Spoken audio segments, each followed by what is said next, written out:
All right, so this is our demo for Arnold lighting. Sorry, go back up to Arnold and then go to lights. And then where it says Sky Dome light, pick that one. There you go. Okay, so with that one selected, go to the attribute editor.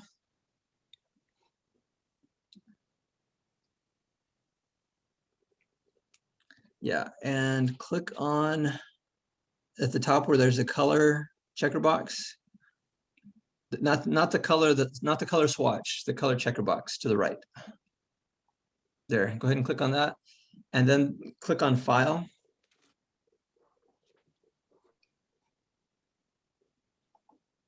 And then click on the folder. Looks like you might have deselected. Okay, I did. It looks like it. Go ahead and reselect your dome, your sky dome light. Did you turn off your sky dome geometry? Yeah. Okay.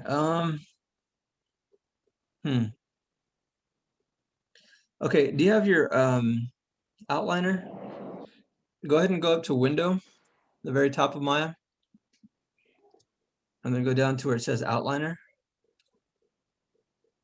Click on that, and then find the sky dome light that you created.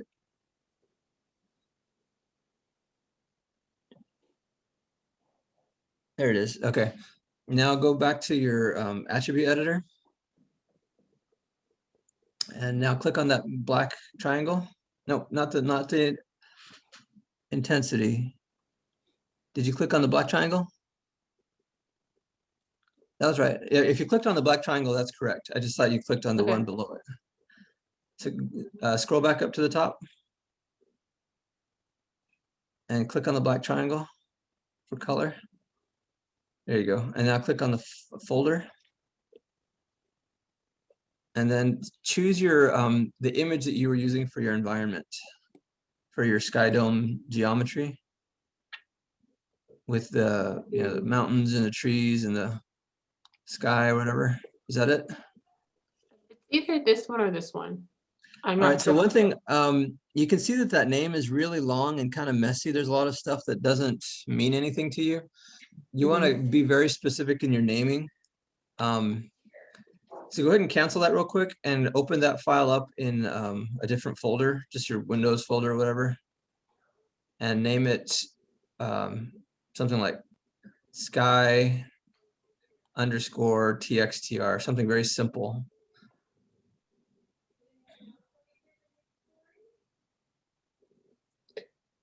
Okay, this is new. It should be a JPEG. Yeah, it's just they're not appearing. I don't know why. Well, they have a .tx, so I'm not sure. Go ahead and use that JPEG. You just copy it and then rename the copy one. Yeah.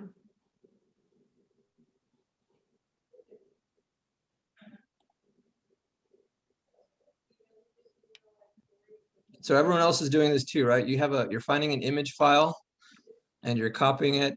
You're naming it sky underscore txtr. You're making sure it's a JPEG, and also you've placed it in your source images folder.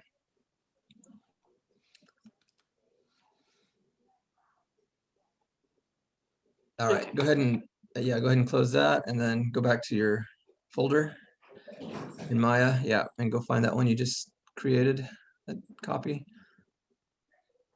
There you go. Go ahead and open that one.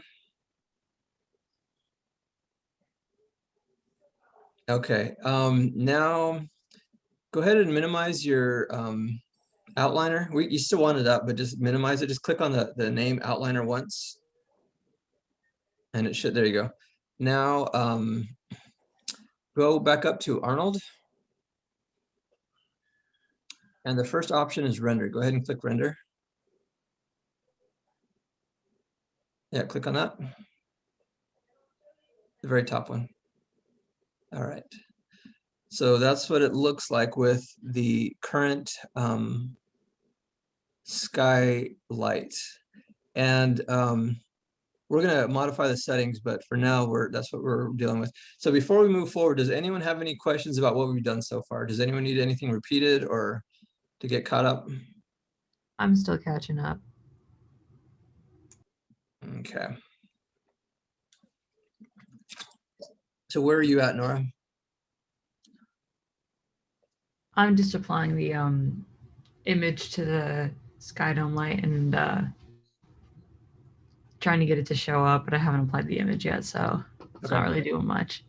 All right. Yeah, I'm gonna pause the video for a second and we'll let people get caught up. So this is our first pass with the Arnold skylight. Go ahead and move the skylights a little bit more over your camera view so we can see the perspective view a little bit more. So how do To I the do right, that? to the right. Drag it over to the right a little bit more. So but Oh, no, we you need just to meant see to the that. attributes. So don't cover the attribute editor. Just move it so that's covering your, that's good enough. Okay. All right, so that's a JPEG. I'm not seeing the, let's see, I'm looking for the attributes of the skylight. Are you sure you have the skylight selected and not the sky dome geometry? Go back to your outliner.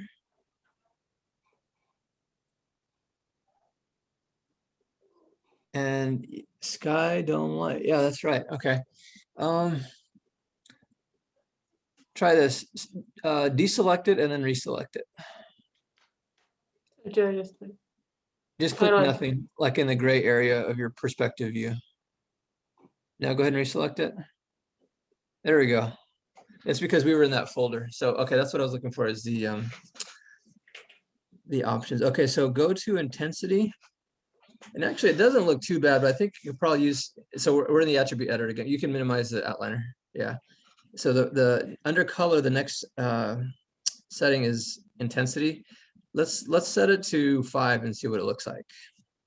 And the nice thing about this Arnold renderer is it automatically updates anytime you make a change. So the one thing that should stand out is the trees that you have modeled. They don't really light very well yet, but maybe we'll fix that with the when we introduce the area lights. It's getting a little bit bright, so actually let's put it maybe back to 3. Let's see what 3 looks like.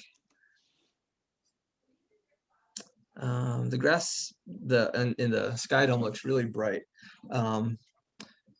So it's a matter of going back and forth between your textures and the sky settings, the skylight settings. Charles has a question. Is there a max quality? Hold on. Is there a max quality of image Maya can handle? After making my skylight, it needed to expand. I needed to expand my ground plane.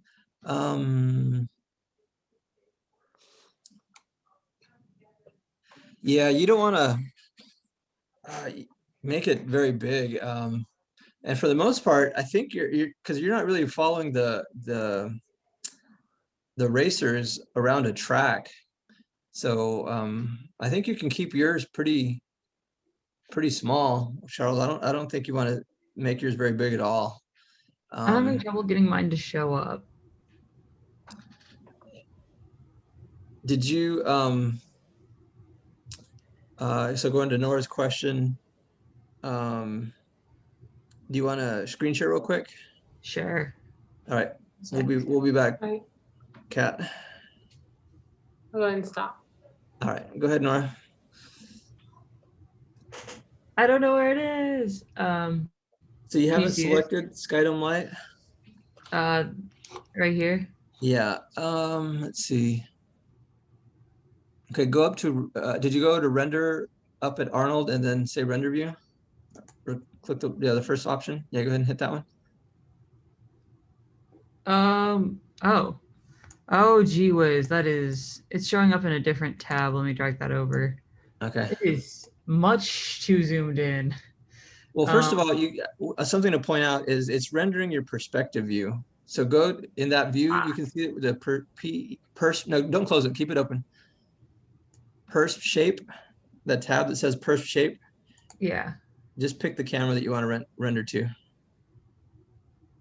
All right. Okay, so that's the correct shape. So That's the beginning one, yeah. Is there a way to adjust image size, or do I just need to find a different image? yeah, that you might will- want to find a different image that has more sky and less trees that are so close, because it's it looks like it's going to be way out of scale for you. Yeah, it looked good on Google. But it's not showing up in the these. Is it supposed to? No, it's not. It's not? Oh, okay. No. I was like, I can't see it. I don't know if I'm doing it wrong. Okay. Yeah, so that's one thing when you play blast your animations, don't expect to see the lighting beautiful and rendered out like we're going to eventually create. Play blasts are for quick studies of animation. They're not for rendering. That's what rendering is for. Okay, so then when you want to check on it, you got to go through Arnold render and then Yep. whichever one. Okay, cool. All right, that's what I was having trouble with. Thank you. Okay. All right. All right, back to Kat. All right. Does anyone else have any questions while we're getting back set up? Okay, so let's just leave the sky dome the way it is for now. We'll probably make some other changes, but before we add too much, I want to bring in an area light. So select the area light that you have created already, that little red. And if you need to, you can either select it in the perspective view because I can see it there, or you can select it in the outliner.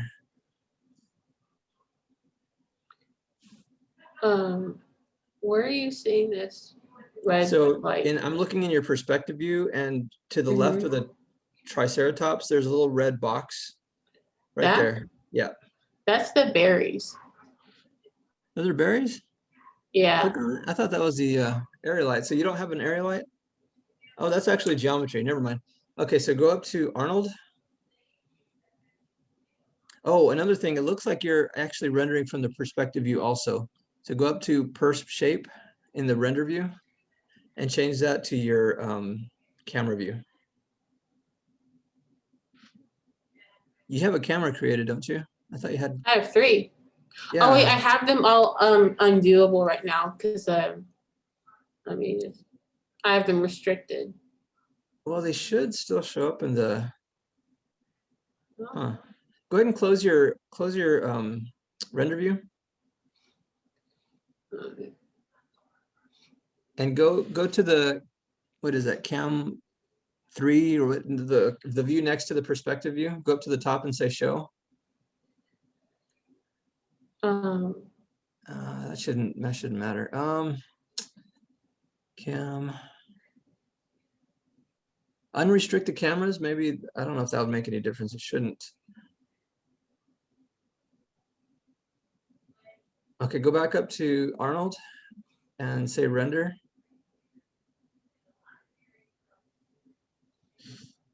Does it give you options now to pick different cameras? Yeah. Okay. Yeah, so go to a different camera. Okay. So you can see that the lighting doesn't really feel like sunlight. It feels more like kind of a cloudy day. There's some shadows, but it's not real. There aren't really strong shadows like the image that she has in that Kat has in the background. So that's what the area light's going to do, is it's going to be our sun that's going to give us more intense sunlight. That's more, it's going to act like rays that are more sun-like than this ambient feeling of skylight. So go up to Arnold. And let me just, no, there we go. The zoom appeared. Oh yeah, and then go back to lights, and this time we're going to pick area light. And it's kind of hard to find because you have a lot of stuff in your scene already, but hit the W on your keyboard. Yeah, if you need to go ahead and drag the graph editor down more, because that'll give you more space for both your views. Anyways, go ahead and drag that up. And let's see. Yeah, kind of put it up where the sun might be. Try to direct it in the direction of the sun. There's a little, first let's scale it. It's really small. Go ahead and select all of your scales, or hit the R on your keyboard. Yeah, and grab that yellow. Yeah, and drag that out.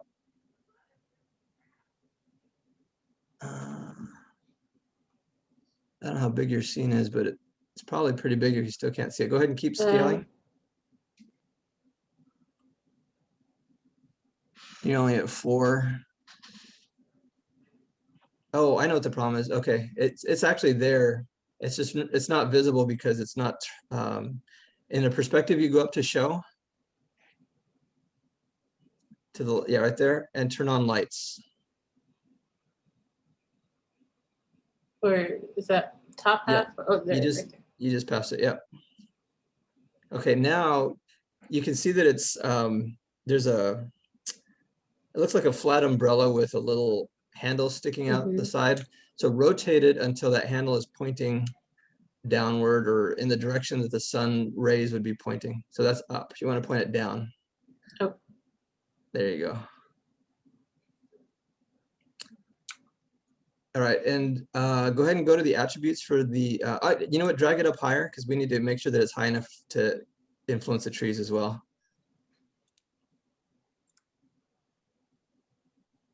Okay, that's probably good. Let's see what that looks like.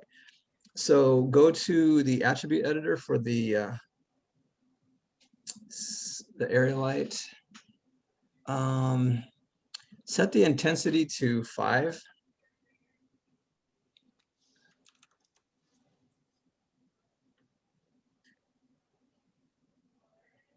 All right. Let's try 20 on the intensity. Oh, not there. Okay. So we're trying to see it make a difference because it's making a difference, but it's very small increments. So 20 is still not making much difference. Go ahead and put it to 200. Set it to 200.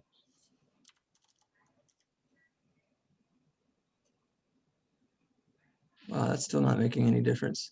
What is going on? Use the exposure, set the exposure next, and set that to 3. Let's see what if that starts to bring it out. That's a little better. Maybe set it to 5 in the exposure. That's better. Okay, so now we're starting to see it. Another thing to play with is right underneath exposure is use color temperature. Go ahead and click on that. And you want to try to match the color temperature of your image. So, I mean, there's a lot of green, and green can tend to be more of a, I guess, somewhere between cool and warm, but the grass is warmer. It's more of a yellowish color. So to the left is warm and to the right is cool colors. So if you drag that slider a little bit to the left, it should make it a little bit warmer. That's not too bad. Let's see, let's go back up to intensity. And let's try 500 for the intensity.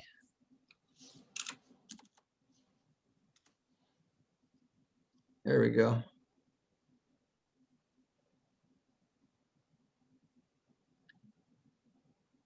And let's see, let's see.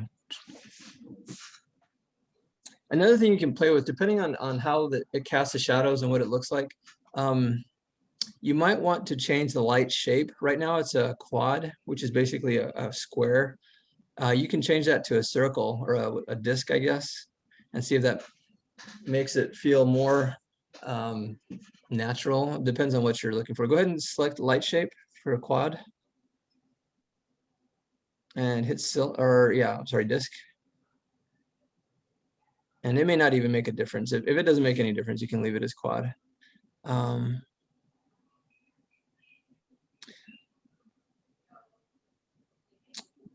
So one thing that we're noticing is the geometry is really showing up on your objects, on the trees and the triceratops. If and that's because they're not really textured. They're you just put assigned shaders to those, right? They don't actually have a texture map. No, they don't have, I didn't do a UV map to those. Yeah, okay. So that's going to be one of the downsides of not, and not that you have to go back through and UV unwrap and then texture everything, but that's going to be one of the downsides of not doing that. Is it's not gonna, it's gonna look sort of clay-like, or you know, you're gonna see more of the geometry. One thing you can try though, select your triceratops in the perspective view. So normally yeah, I probably had you restricted before, right? Yeah, I have to go back and unrestrict it. Yeah, so go ahead and unrestrict it just so we can, I'm just wondering if maybe, yeah, and then hit F on your perspective view. Okay, so it looks like it's, zoom in for me a little bit more. Yeah, so it doesn't look like it's smoothed out. So hit 3 on your keyboard. Did that change? Yeah, it kind of softened it. So you might want to hit 3 on your like your trees. Maybe try the same thing on the trees to get them to smooth out a little bit more, so the geometry isn't quite as obvious.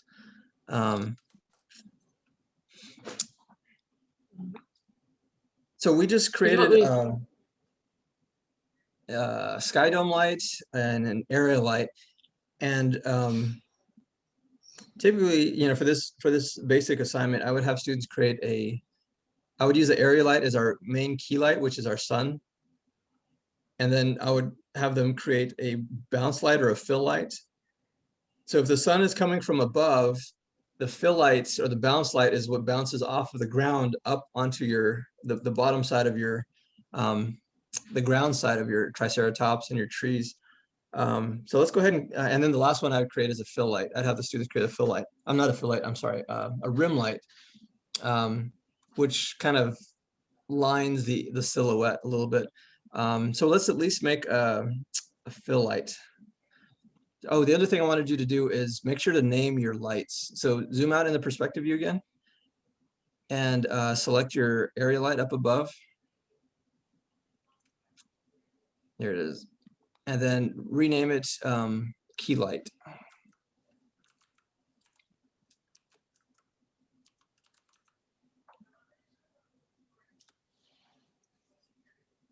All right, and you can actually take it on that. its own layer. Yeah, so you probably, well,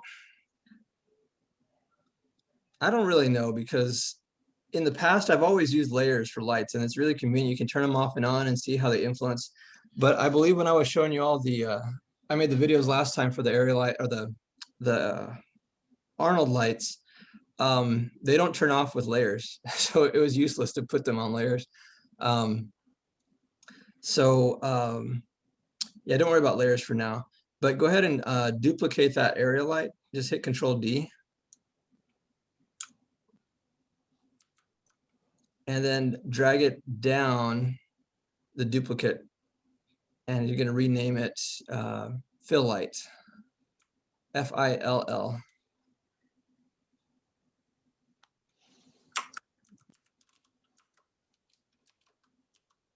So while Kat's renaming it, does anyone have any questions about what we're doing so far? Could you go over how to make it larger again real quick? How to make it what? Larger, because mine's just like a tiny little dot right now.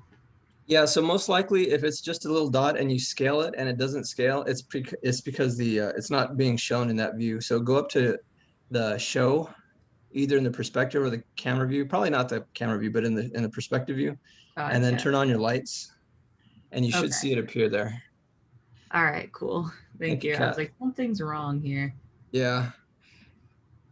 So another thing to remember is use your perspective view as your work area and your camera view as your camera. So you're not going to have all of your lights. The only thing you really want to have on in your camera view is your geometry. I mean, it's going to render. You can see that it's rendering. In fact, with that second light, I mean, it is getting pretty hot, but I think I still like that better. but go ahead and drag that down to underneath the Triceratops near the ground. And we're gonna flip that back so it's facing up instead of down. And you don't have to go through the ground, just, Oh, okay. let's see, go ahead and zero out all the rotates and yeah, just zero out all the rotates to start with.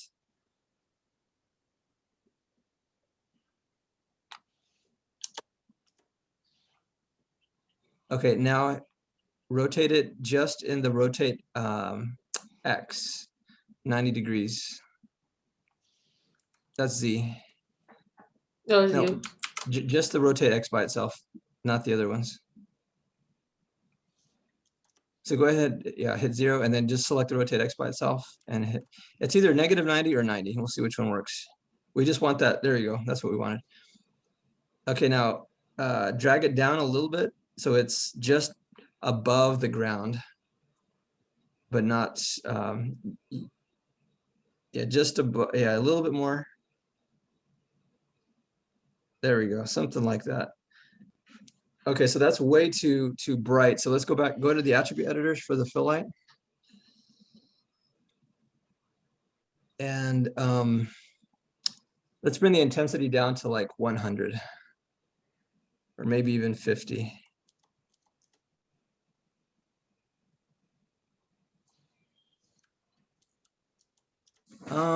And also let's bring the exposure down to like 1.5 or 2.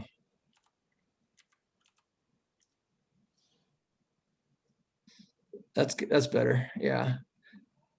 Okay, but that also made me think once we created that second light and it was intensifying what the area light was doing above, that made me think that we probably need to set the area light even higher. So go back up to the key light. Yeah, and we have it set to 500. Maybe try 800 and see what that looks like.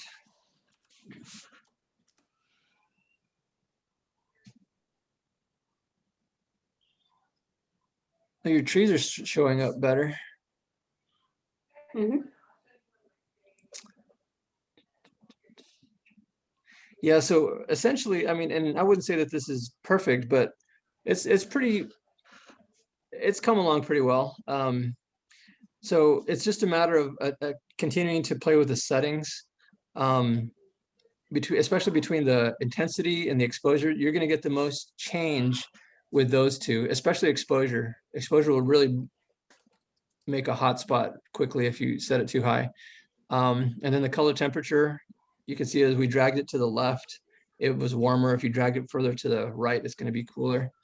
And there's other settings you can play with. If you want more of a shiny object, you can, well, actually could you drag down for us, Kat, on the slider to the right of, in the attribute editor? Yeah, drag down. And right now go ahead and pause right there. So the samples is set to 1, and it's important. I brought this out in the first video. We're just figuring out what lights are going to work for us well, their position and their settings to get the right effect that we're looking for. So you want to keep those sample, set it to 1 while you're just figuring it out. But once you found the light and you're ready to, you found your lighting solutions and you're ready to render, then you can, increase the samples so you can get a better resolution. Yeah, so also you can see the under visibility. You can play with diffuse and specular. Just as an example, can you drag your viewer up a little bit more, your render viewer a little bit higher so we can see the full render? There you go. All right, so let's just see what happens if you drag diffuse down to 0. So there's no diffuse. All right, go ahead and drag it back. And this is, again, the key light is selected, so you can play with each one of the settings on each individual light. So if you wanted more diffuse on the key light, but less diffuse on the fill light, you can select the fill light and turn it down there. Let's play with specular. I just kind of drag it down to 0. And I think probably with the pawn is going to be the most difference because it looks like the pawn's a little bit shinier than the other objects. But overall, the specular, there's not much specular happening. Go ahead and drag that back. The SSS stands for subsurface scattering, and we really don't have any subsurface scattering, so it probably won't make much difference. Go ahead and drag that one. So subsurface scattering is, if you've ever held a flashlight up to your skin, like up to your mouth, you can see your mouth or your hand glows orangey red because all the light is bouncing around inside your skin. But that's a little bit more advanced. We don't really need that. And then the indirect light is actually, that's kind of what we were playing with the bounce light, the fill light to help us with. Drag that one down and see if it makes any changes to our, yeah, you can see how much less the shadow pops out more because there's less, there's no indirect light bouncing off of the ground plane. And then the last one is volume. Go ahead and play with that one a little bit. Just drag it to 0.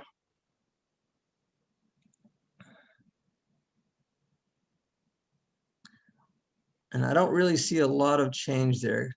Go ahead and drag it back to 1.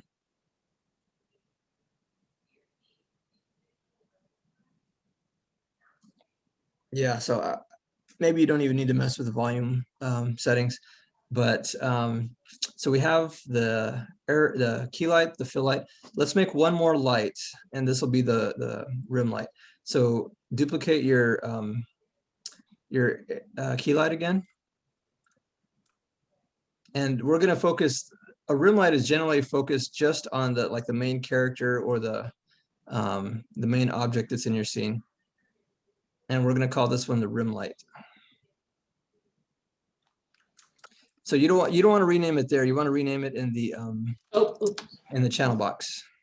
You can just hit escape. Yeah, there you go. Go ahead and rename it there.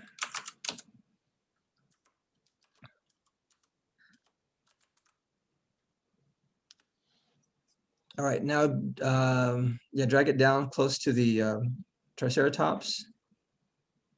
And we're actually going to position it a little behind the Triceratops and angled a little bit towards the camera. And I know right now it's getting hot because it's the same intensity as the key light. So drag it, yeah, the red arrow, drag it back.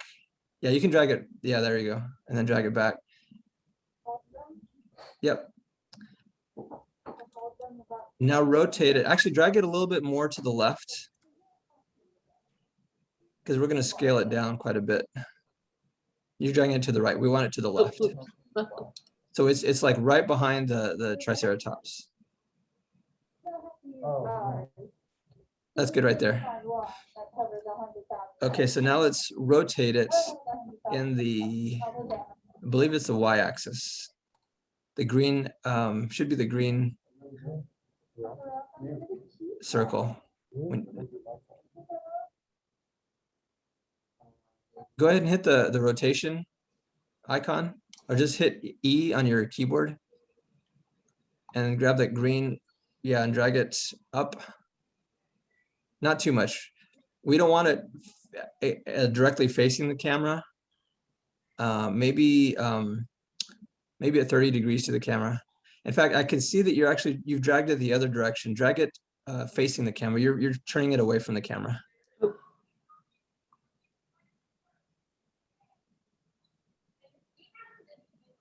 Okay, so right now, let's see. That's getting there. Maybe down a little bit more. It's a little bit. A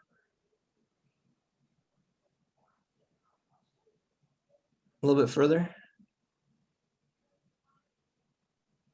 Okay, that's probably good right there. All right, so now let's reduce the intensity and this. Let's scale it first. So hit R.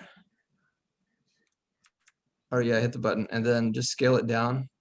So let's actually make it the size of the Triceratops.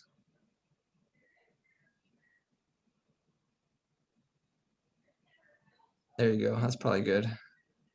And then drag it down a little bit more.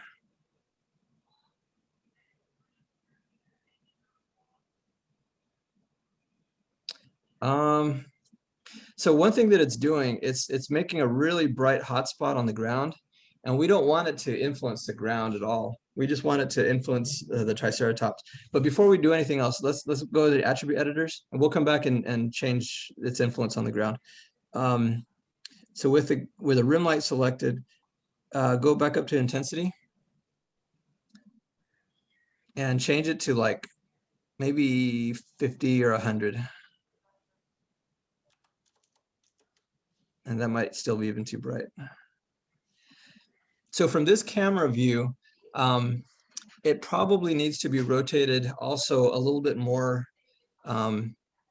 towards the camera, because right now you can see that it's mostly lighting up the back, but not the side. So let's drag it a little bit further to the right.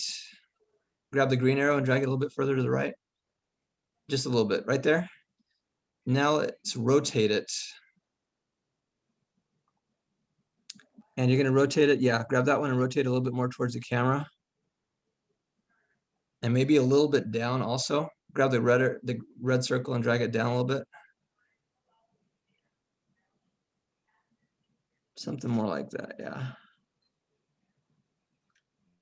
Let's get in there.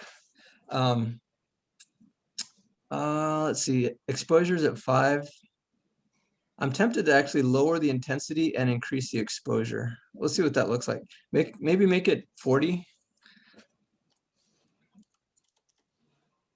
And then make the intensity 6 or 7.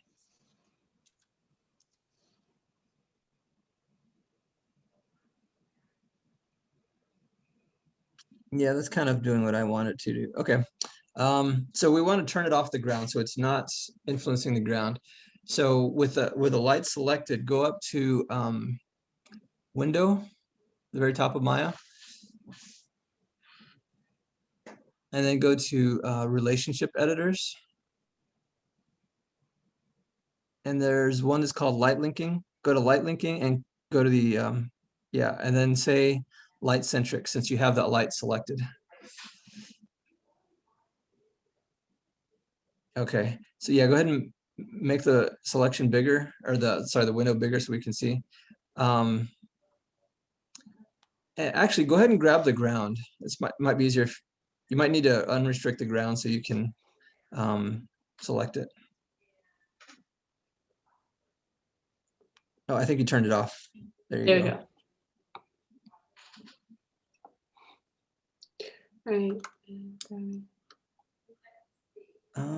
Okay, so this is one of the reasons why it's so important to name things properly, because you can see if you just had something called ground plane, it's going to be much easier to identify it than going through and picking these names. But the other thing is it should be highlighted because you selected it. Go ahead and scroll down until you see the highlighted object that you have. It should be, maybe it's not. So you called it grass geo. That should be fairly straightforward.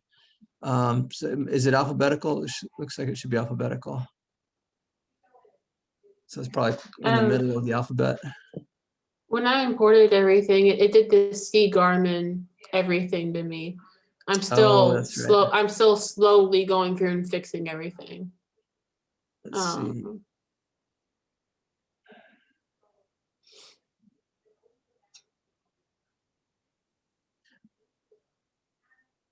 You know what you can do? Go back, go up to options.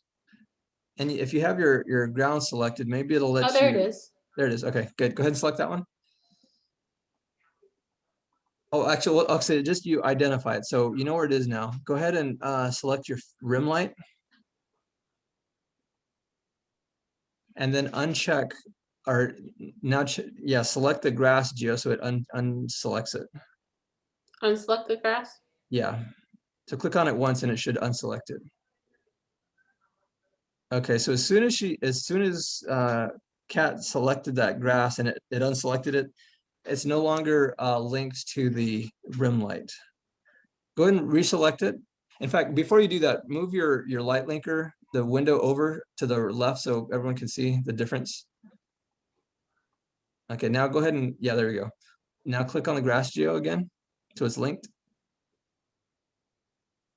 So we had changed the setting, so it's not as bright, but it is a little bit brighter. Go ahead and unselect it again. So you can see it does change the color or the light. So anything that you don't want those lights to influence, you can pick the lights and then unselect the object so that it doesn't have influence over that object. Alrighty. Does anybody have any questions about what we've done? We've played with light linking, we've played with fill light, key light, rim light, the intensity, the color, temperature, the exposure. Like, Nora, do you have a question? My lights aren't working right. Like they don't seem to be affecting the scene a lot. All right, yeah, go ahead and let's thank you, Kat. We'll I'll stop screen sharing. All right, so go ahead and pick it up, Nora. We'll take a look at your. Okay, I think that my dome light is sharing, but not like the smaller area lights, if that makes sense. Yeah. So you have your intensity you have your key light selected and it's set to 950. That's pretty high. Yeah. So that should. Yeah, I cranked it to try and see if it would do anything. And it's pointing at the characters, right? This one is, which one is that? The key light. Yeah, it is. Is it? Well, actually it's not. It's pointing away from them. So that's hit away. The W. Yeah, so you have to follow that little stick that's coming out of the area light. The stick is where the light's going? Yeah, exactly. So if you rotate it 180 I think degrees, that I figured something out that's important. Yeah, now it's gonna wash them in intense light. Okay, wow. Go. Okay. That makes a lot of sense. Just having the lights point away from the characters, yeah. Okay, I figured out the issue. Good. Thank you. Glad. Yep. Anybody else have any questions? It was really productive. All right, I'm gonna go ahead and stop this recording unless there are any other questions to ask about. Going once, going twice.